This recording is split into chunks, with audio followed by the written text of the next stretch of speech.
So I am going to record so that people who aren't here are able to watch this later. Okay, here we go. All right, so we are going to talk about re-reg for clubs and orgs. So just to give you guys an idea of what we're doing today. Also, if you have a question right now, I can't see you guys. I can only see my screen because I only have one screen at home right now. So just feel free to like interrupt me because if you put something in the chat, I'm not going to see it. So just feel free to kind of stop me. All right, so we're going to go over like why we do re-registration, what the timeline is, what the requirements are, what the process is. It is a little bit different this year. And then what the advisor role is. So what we kind of need you guys to do. All right, so re-registration, the information that is in there, the long drawn out thing is basically that this is the formal process by which the university agrees that a club or organization can function on campus, enroll members, and identify with the university. This allows our department to a process by which appropriate records for all student groups can be maintained. Information that we request during re-reg includes, but is not limited to, the organization statement of purpose, executive board members, and the advisor information. So this really allows us to have an accurate list of who has the right to say they are affiliated with the university, use the university name and logo and things like that. We know that there are groups that function on campus without this approval, and ultimately we're a public campus, so people have the right to assemble, so they can do that, but they're not able to say that they are the Stony Brook chapter of whatever, or that they're Stony Brook this or that. They shouldn't be using the university name. So that's kind of the biggest difference there.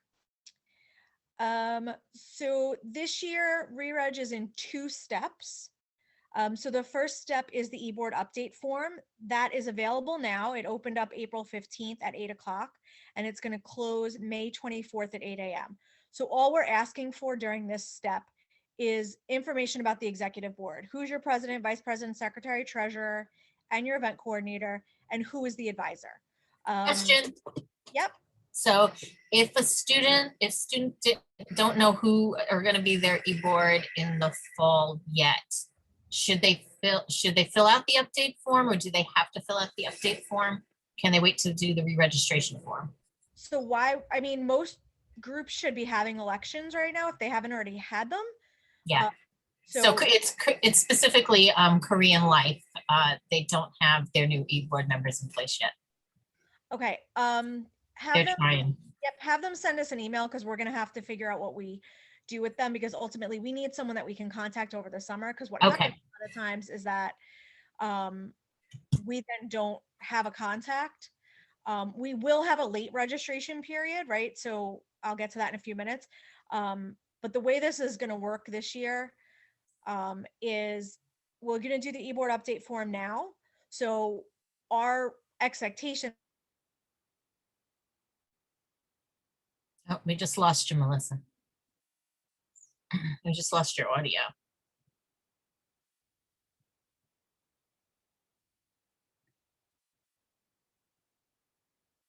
Be matriculated students that meet the other requirements. What we will do then, Melissa, I'm sorry, your audio dropped out for a few minutes, so I'm not sure. So what was the last thing you heard? The last thing I heard was there's going to be a late re-registration process. Okay. Yep. So the process, like I said, the first step right now is going to close May 24th at 8 a.m. What we will do is take the information we get then on that form. And right now we already have 250 groups that have submitted. That was as of the other day. So we're in really good shape with this. Okay. So we will take that information and we do the eligibility check. We'll check their GPA to make sure they meet the GPA requirement. Make sure they meet the conduct requirement, which is basically they can't be on university probation or higher, or have a status that says they're not allowed to hold a leadership role. So we check that. I was going to say, part of the issue with Korean Life is that a lot of them are international students, so they don't know who's going to be around yet. Okay. So. All right. We'll figure it out. Okay. We check their enrollment status. We check to make sure they're matriculated, that sort of stuff. Once we approve their e-board, we will share with them the re-registration form, and that will be starting in June. The reason it takes time is we have to wait until grades are in. So once grades are in, which is usually around the first week of June, then we'll check everything. And then we'll send out the re-reg form to everyone who's approved. If anybody is not approved, we would then let them know that they need to step down and they have to, follow their constitution to fill that vacant role. But we'll then send them the re-registration form, and they have a month to complete that. And we'll talk a little bit about what is in there in a few minutes. After they complete step 1 and we approve their e-board, they will get their 25 live information for next year. If we do not have e-board information from groups, they will not get the re-reg form now, and that will mean that they will not be eligible to participate in the involvement fairs. Once they get the re-reg form, it's like I said, we made some changes to it, so it should be very easy. It should go pretty quickly. And then we'll have everybody hopefully re-registered before the new students come, so that we can update SB Engaged and that people have accurate information for our incoming students. Groups that don't do what they need to do, don't do the eBoard update form, they would get to do late re-registration, which would be from September 7th to September 19th, but that is after the involvement fairs. They would be able to do a table if they want a table in the lobby to get their name out, so we can work with them about what they can do since they weren't able to participate in the involvement fair. But we need to make sure everything is sort of settled because there is so much going on this summer, and we want to make sure everything is up to date and accurate for our new students. So the requirements for ReReg. So they need an executive board, like I said, president, vice president, secretary, and treasurer. They also need an event coordinator.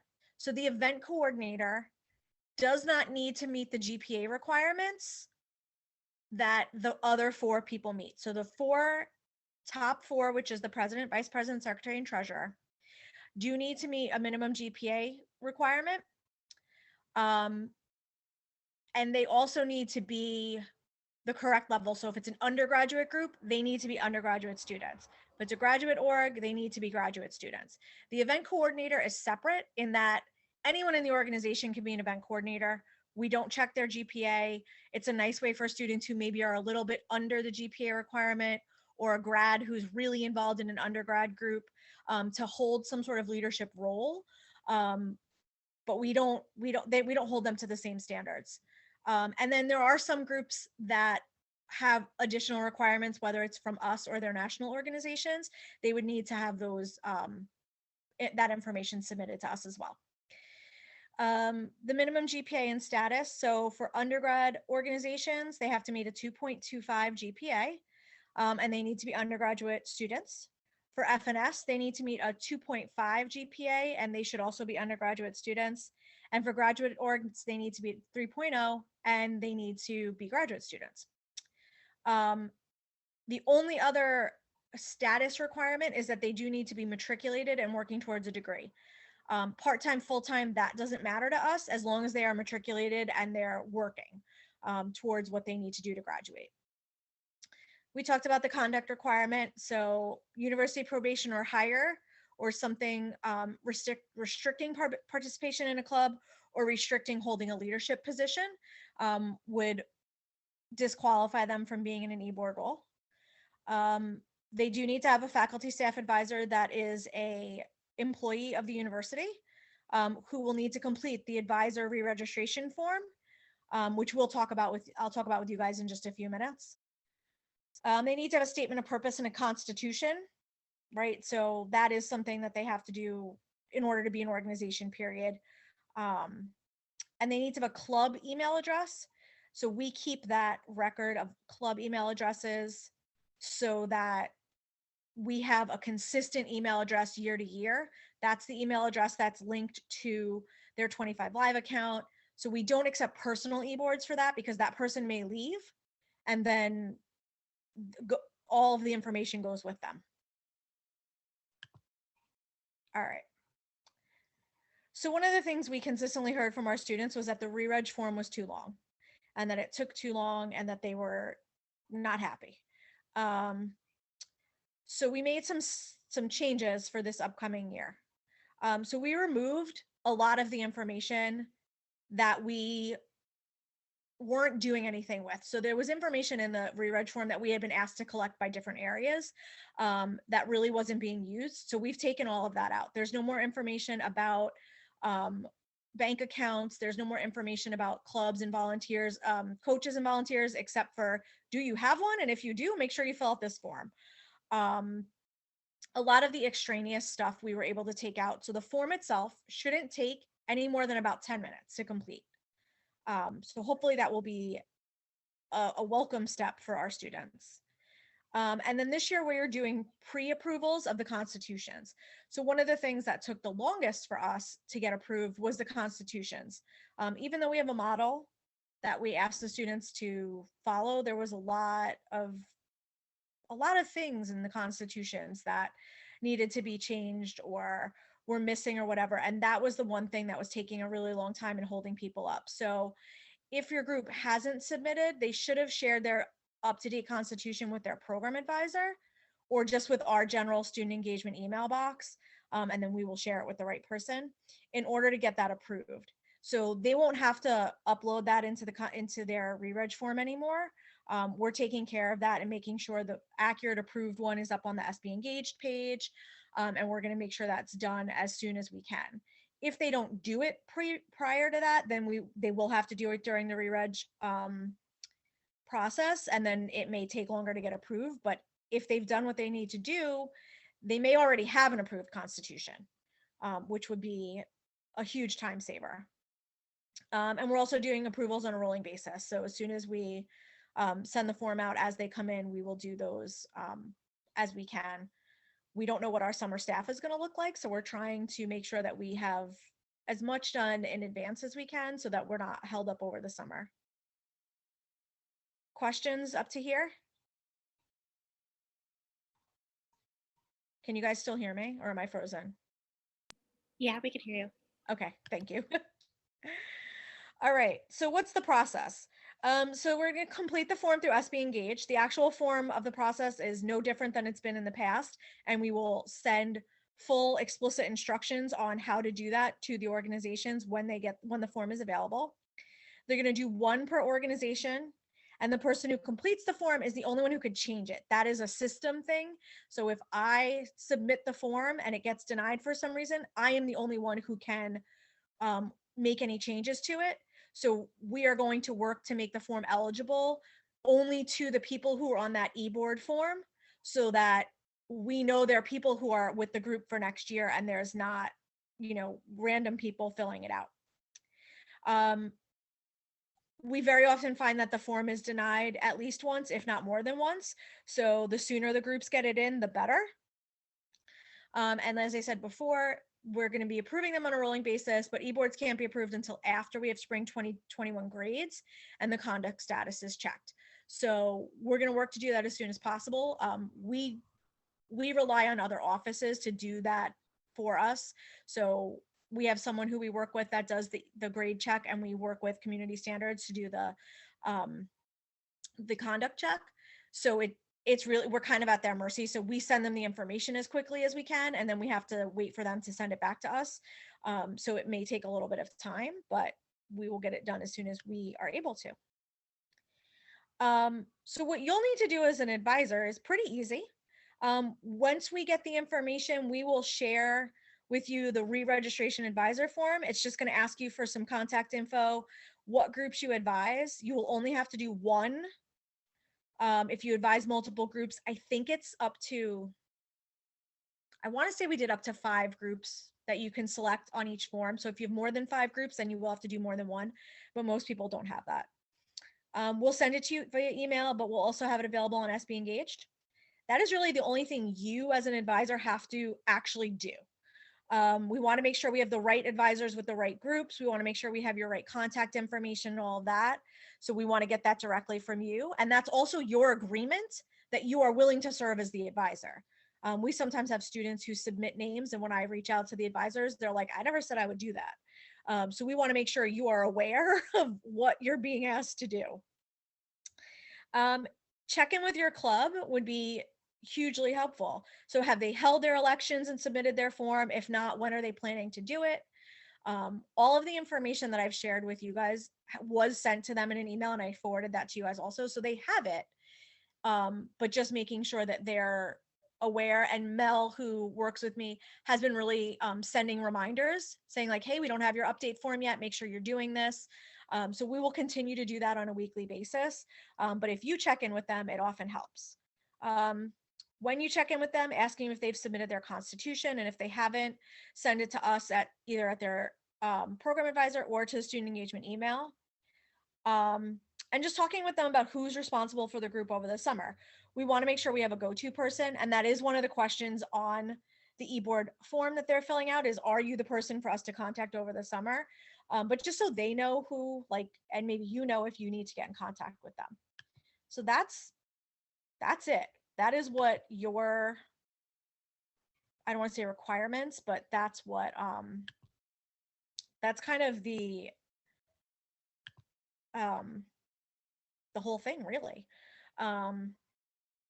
Are there questions? I see there's something. Any questions about what we went over? Any questions about your clubs in general? Happy to chat while I have you guys, or while you guys have me, but It was very clear. Thank you. you're welcome. I'm hoping that the students feel like it is less cumbersome this year. So we, like I said, we've really worked to take out some of the stuff that we felt like we weren't getting good use out of, and we just to make it a little easier on them. So I'm hoping that they feel like that too. But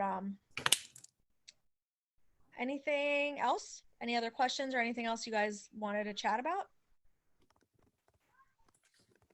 Enjoy your Friday, everyone. I have a really quick question. Yeah. So, if a student does become ineligible to be on the e-board, because I know this had happened with the group that I advised this spring. So one of the students wasn't eligible, and Michael, the president, like received an email stating that someone wasn't eligible, but then when he reached out to everybody, they were all like, no, not me, not me, not me. So I'm just wondering, like, what communication goes to the student that isn't eligible? Yep. So what happens is when we get that information, we send an email to the student who is not eligible directly. Okay. That says, So they you're know. not eligible. Okay. This is why you're not eligible. And it is your responsibility to step down in any way that feels comfortable with you. Got we it. will help them talk, like we can talk through, like a lot of times if it's like a GPA thing, like I don't expect students to share that with other people that may not want to, but we'll talk through with them, like you can just say you're too busy or it's too much whatever it is. But we make it very clear in the email that that is information we are not permitted to share. So it really is their requirement and the expectation that they are stepping down. What the group gets is just what you saw. It's unfortunately we can't approve you. You have to have this full approved e-board.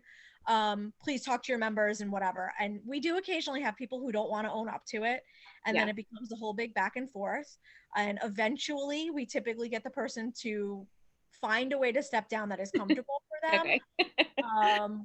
It's very rare. You got one of the instances where that does happen. Okay. I just wanted to make sure that I assume that the individual student was probably notified as well, but I just wanted to make sure that that assumption was correct. Yep. Okay. All right. So they should know. There should be no surprises, pretty much. No, there shouldn't be. And I mean, and the reality is they should also know what their grades are. Because that is, I will tell you that in all the years I've been in this role, we've only had to remove 2 people. Wow. For conduct. Okay. It's almost always grades or enrollment status, but you know what your grades are and you know if you're not taking classes. So it shouldn't be a surprise. But it almost, I would say 85% of the time it is grades and about 13% of the time it's enrollment status. There's very, very few that it's anything else. Okay. That makes sense. Thank you. Yeah, no problem. Anything else?